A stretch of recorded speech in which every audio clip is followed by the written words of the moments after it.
Berikut adalah cerita tentang Syekh Jumadil Kubro, seorang tokoh penting dalam sejarah penyebaran Islam di Nusantara. Syekh Jumadil Kubro, ulama besar penyebar Islam di Jawa. Syekh Jumadil Kubro adalah seorang ulama besar yang berasal dari Timur Tengah, tepatnya dari Hadramaut atau Mesir, menurut beberapa versi, yang dipercaya hidup sekitar abad ke-14. Ia merupakan salah satu tokoh penting dalam silsilah para wali songo, bahkan disebut sebagai kakek dari Sunan Ampel, dan dengan demikian menjadi leluhur dari beberapa wali songo lainnya. Asal-usul dan perjalanan dakwah. Menurut berbagai sumber hikayat dan babad, Syekh Jumadil Kubro datang ke Nusantara dalam rangka berdakwah menyebarkan agama Islam. Beliau adalah seorang keturunan Nabi Muhammad SAW melalui jalur Sayyidina Husain bin Ali bin Abi Thalib. Setibanya di Jawa, ia memilih untuk tinggal dan menyebarkan Islam dengan cara yang damai, lembut, dan penuh kebijaksanaan, menyesuaikan diri dengan adat dan budaya masyarakat lokal.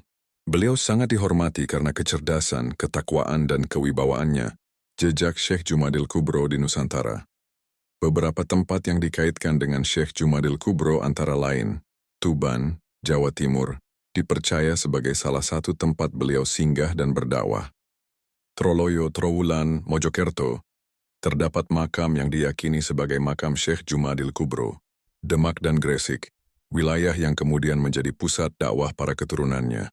Karomah dan legenda Syekh Jumadil Kubro dikenal memiliki karomah, kemuliaan spiritual seperti bisa berbicara dalam banyak bahasa sehingga mudah berdakwah kepada berbagai suku, mampu membaca isi hati manusia, sehingga banyak yang kagum dan akhirnya memeluk Islam. Doanya mustajab. Banyak yang menyebut beliau bisa menyembuhkan penyakit berat dengan izin Allah, dapat berpindah tempat dengan sangat cepat. Dalam beberapa riwayat disebut beliau bisa berada di dua tempat dalam waktu yang bersamaan. Keturunan dan warisan Syekh Jumadil Kubro adalah ayah dari Syekh Maulana Ishaq, yang menikah dengan putri raja di Blambangan, dan menjadi ayah dari Sunan Giri, salah satu wali songo.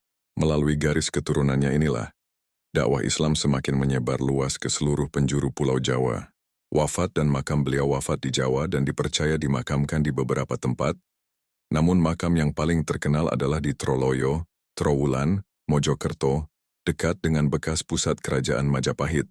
Makam ini banyak dikunjungi peziarah hingga hari ini. Kita doakan beliau agar diberi kemuliaan. Al-Fatihah 3 kali. Kesimpulan Syekh Jumadil Kubro bukan hanya sekadar tokoh penyebar Islam, tetapi juga penghubung antara dunia Islam Timur Tengah dan Jawa. Peran dan keturunannya sangat besar dalam sejarah Islamisasi Indonesia, menjadikannya sosok yang sangat dihormati hingga kini.